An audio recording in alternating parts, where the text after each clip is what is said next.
Hi, it's Chris, and welcome to the ColecoVision High Score Throwdown. This episode, we're looking at Gorf from 1983. Gorf was developed by Dave Nutting and Associates and released in the US arcades by Bally Midway in 1981. This port was developed by Nuvatech and published by Coleco. Only your fighter stands between Gorf's fleet of robot ships and their control of the galaxy.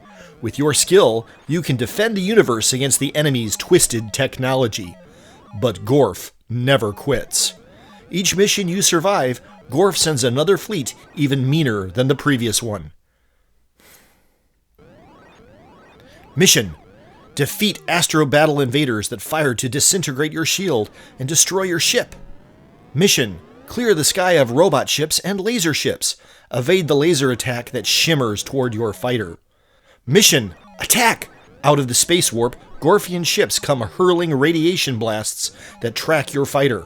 Mission: duel the ultimate challenge, the Gorfian flagship.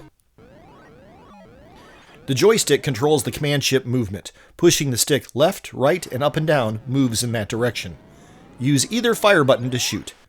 Each press releases one blast. Fire again to cut short another blast already on screen. The keypad is not used in this game. A bonus command ship is awarded after defeating the first Gorfian flagship. In skill level 1, there are fewer enemy ships that do not move as quickly. All skill levels begin with the same number of lives. For the ColecoVision High Score Throwdown ending the week of October 2nd, skill level 3, arcade difficulty, is being played. So what do we think of Gorf by Coleco? Gorf, or Galactic Orbiting Robot Force, first appeared in 1981 in arcades and featured 5 different screens of action, as well as early voice synthesis. Jamie Fenton, working for Dave Nutting Associates, was the designer of the arcade game that was based on the Bally Professional Arcade Home system hardware. The third of 5 levels in the arcade was Galaxian. Galaxian does not appear in any of the original ports of Gorf due to licensing issues with Namco. Control is tight and responsive on a stock ColecoVision controller. Continued firing can be a little cramp-inducing, though.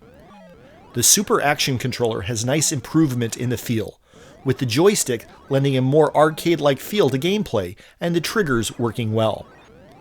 Graphics are good in Gorf. Multicolored sprites are used for the player ship and for some enemies. Sound is also good, but it is lacking the arcade speech synthesis.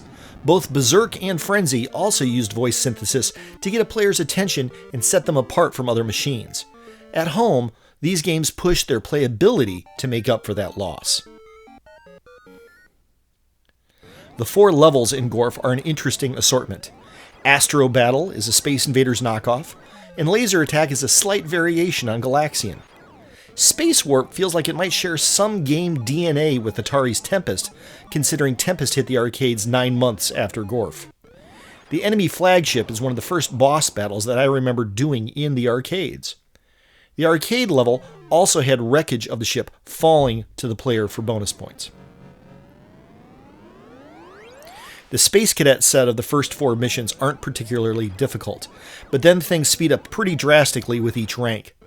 Level 9 Astro Battles as a Space Colonel feels dangerously fast, and it tends to chew through ships with the amount of shots being fired at the player.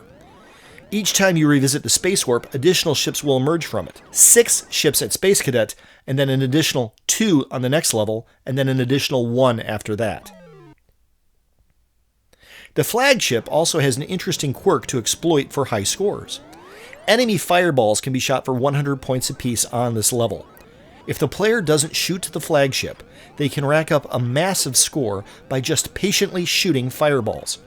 This works best on the Space Cadet level, as the overall game speed is a little slower. The flagship also got a slight redesign in this version, and looks less like a bottle than it did in the arcade version. Gorf is another demonstration of a very good arcade port on the ColecoVision.